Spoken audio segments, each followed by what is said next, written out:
2024 के इस विशेष कार्यक्रम में आप सभी का बहुत बहुत स्वागत है।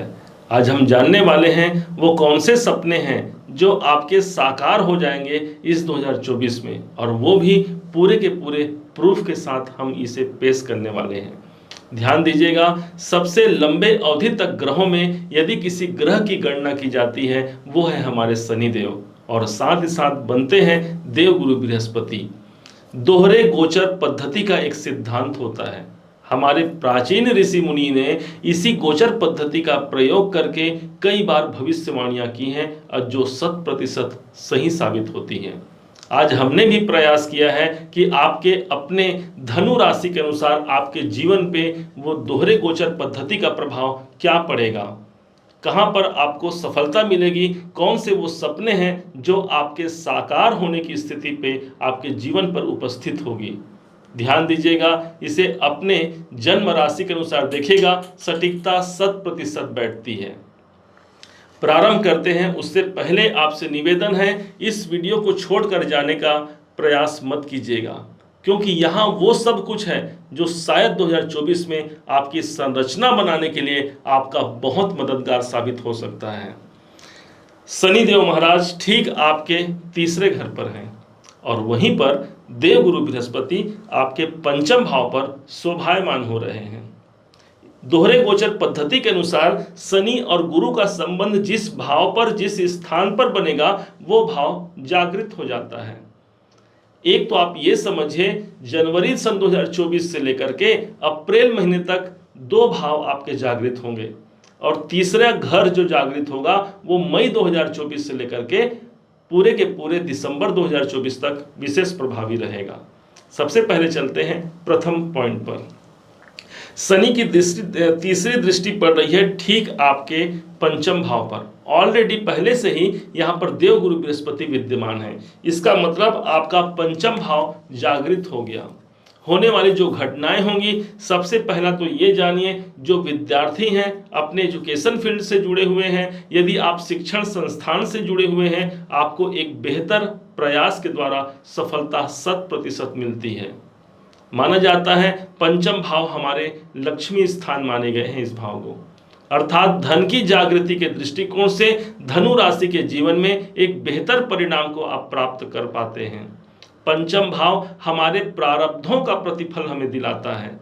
हमने पूर्व में जो कर्म किए हैं, उन कर्मों का लेखा जोखा, उसका हिसाब सब कुछ हमारे ग्रहों के पास होता है, और शायद इसी कारण से पंचम भाव अर्थात लक्ष्मी भाव और साथ ही साथ आपके प्रारब्धों का प्रतिफल भी निकल करके इसी दरमियान सामने आएगा। संतान से जुड़े हुए कोई मामले हैं, आपके बच्चे या तो शिक्षा या तो उनके कैरियर के लिए आप चिंतित हैं, या उनके जीवन में बदलाव कब आएगा ये सोच करके आप चिंतित हैं, ये समय आपको चिंता से मुक्त करा सकता है। दोनों ग्रहों का प्रभाव एक विशेष फलदायी होगा। पंचम भाव लव अफेयर का होता है, प्रेम संबंधों का होता है। यदि आप उस कार्य से संपन्न हैं, यदि आप प्रेम संबंधों में लिप्त हैं, तो ये समय आपके प्रेम विवाह के लिए शुभ साबित हो सकता है। इसके अलावा ये समझिए, पंचम भाव हमारे शेयर मार्केट संबंधी कार्य में भी हमें सफलता दिला जाता है। आप यदि कहीं पर इन्वेस्टमेंट करना चाहते हैं, ये समय आपके लिए अनुकूल साबित होगा। इसके बाद जो दूसरा घर प्रभाव होगा, उस पर विश्लेषण ध्यान से देखिएगा। गुरु की जो दृष्टि पड़ेगी, पांचवी दृष्टि, 1 2 3 4 5, वो सीधे आपके नवम भाव पर पड़ेगी। वहीं पर शनिदेव की 7वीं दृष्टि जो पड़ेगी, वो आपके नवम भाव की जागृति का एक कारण बनेगा। ज्योतिष में आप सबको ये विदित होगा कि नवम भाव हमारे भाग्य का स्थान होता है, हमारे किस्मत का स्थान होता है। बहुत किस्मत की स्थिति आपकी अच्छी बनी हुई है। किस्मत की अच्छी स्थिति किसे मानेंगे भाई? यदि हमने अपना कर्म किया है, अपने कर्मों का प्रतिफल यदि हमें 100% नहीं प्राप्त हो रहा है, तो कहीं ना कहीं हमारा भाग्य हमसे रूठा हुआ है, और यहाँ पर भाग्य ही जागृत हो रहा है। साफ साफ इसका मतलब ये हो गया कि आपके कर्मों का प्रतिफल इस समय पर प्राप्त होगा। आपके पिताजी से जुड़े हुए यदि कोई मामले हैं, कोई विवाद है, तो वहाँ पर एक शांति प्राप्त होगी। पिताजी के स्वास्थ्य में यदि कोई कमी चल रही है, कोई परेशानी चल रही है, एक अच्छी स्थिति बनेगी। आपके सीनियर के साथ यदि आपका कोई तालमेल नहीं बैठ पा रहा है, ये समय है आपके तालमेल बैठाने का। आपको आपके बॉस के द्वारा एक प्रमोशन और एक आशीर्वाद स्वरूप एक अच्छा मेडल मिलने का। नवम भाव हमारे तीर्थ यात्राओं को रिप्रेजेंट करता है। इस समय पर आप तीर्थ यात्रा में निकल पाते हैं और वहां जाकर के अपने भाग्य की जागृति भी आप करा पाएंगे। इसी दरमियान पर इस बात को आप समझिएगा।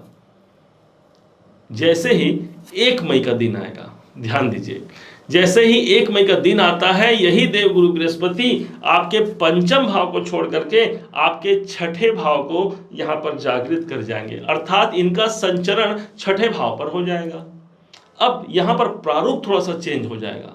अब यह हो गया कि दोहरे गोचर पद्धति के अनुसार शनि की दृष्टि भी वहां पड़ना चाहिए और गुरु की दृष्टि भी।